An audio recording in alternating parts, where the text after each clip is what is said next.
ইমাম ও খতিব, বদিয়াকাটা কেন্দ্রীয় জামে মসজিদ, খুলনা।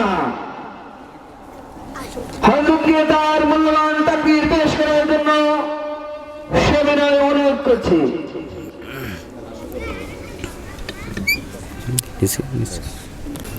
আসসালামু আলাইকুম ওয়া রাহমাতুল্লাহি ওয়া বারাকাতুহু।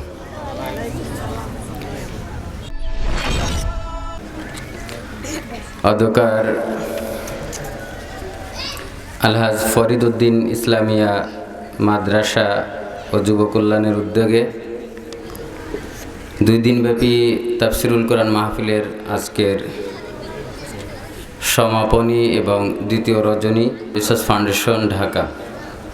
আলহামদুলিল্লাহ, আমরা ইতিমধ্যে গতকালকে অনেক আলোচনা শুনেছি, আজকে ইনশাআল্লাহ শুনব কথা। গতকাল যেহেতু অসমাপ্ত কিছু কথা থেকে গিয়েছিল, সেই আলোকে আরও কয়েকটি কথা বলার চেষ্টা করব ইনশাআল্লাহ, মা তৌফিক ইল্লা বিইজনিল্লাহ।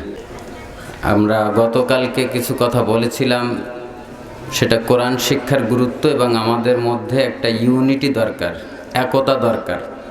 আপনাদের এই বাজারের একটা নাম আছে একতা বাজার, বাজারের নাম আছে একতা, কিন্তু বাজারের মানুষগুলোর কি একতা আছে কি? এজন্য আমাদের সব কিছু নাম কেন্দ্রিক হয়ে গেছে, বাস্তবতায় মিল নেই। কথা বলেন ঠিক কিনা?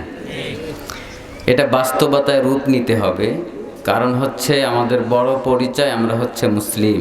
সুবহানাল্লাহ বলেন।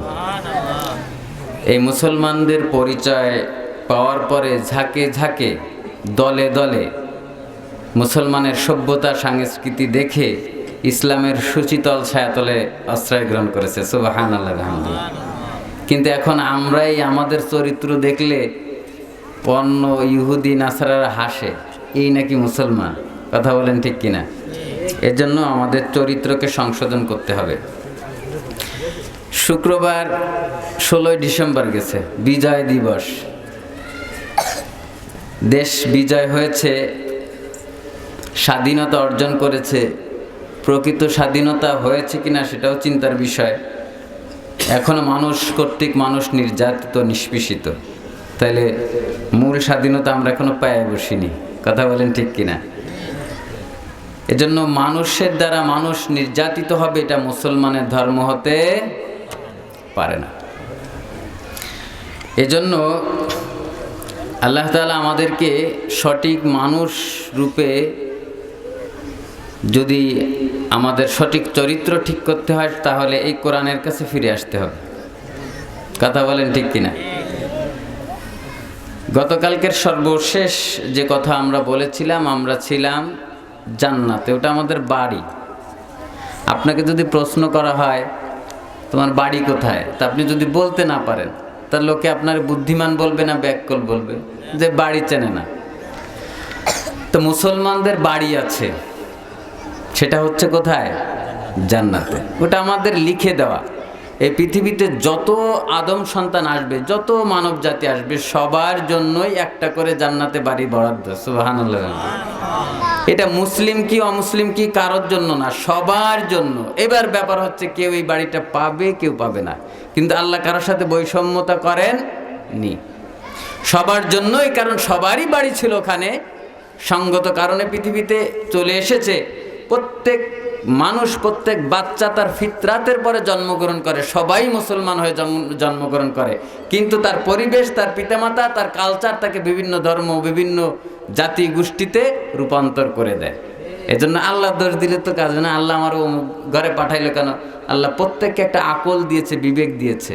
তুমি বোঝো নাই, তুমি কিসের পূজা করো, তুমি বোঝো নাই, সে কিচ্ছু করার ক্ষমতা রাখে না। কথা বলেন ঠিক কিনা? এজন্য যখন পাঠিয়ে দিয়েছেন তখন বলছেন ফাইম্মা ইয়াতিয়ান্নাকুম মিন্নি হুদান, অচিরেই তোমাদের কাছে আসমানি গ্রন্থ যাবে, কিতাব যাবে। এই কিতাব অনুযায়ী যদি তোমরা চলো পৃথিবীতে, খাউফুন আলাইহিম ওয়ালা হুম ইয়াহজানুন, তোমাদের টেনশনও হবে না আর তোমাদের চিন্তাও থাকবে না। সুবহানাল্লাহ বলেন না?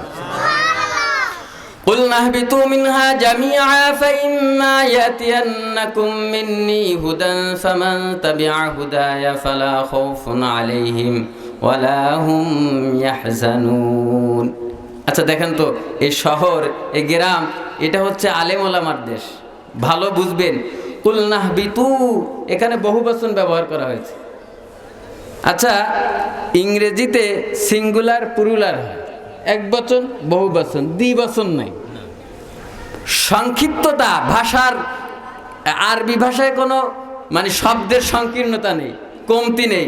আরবিতে কিন্তু এক বচন আছে, দ্বিবচন আছে, বহু বচন আছে।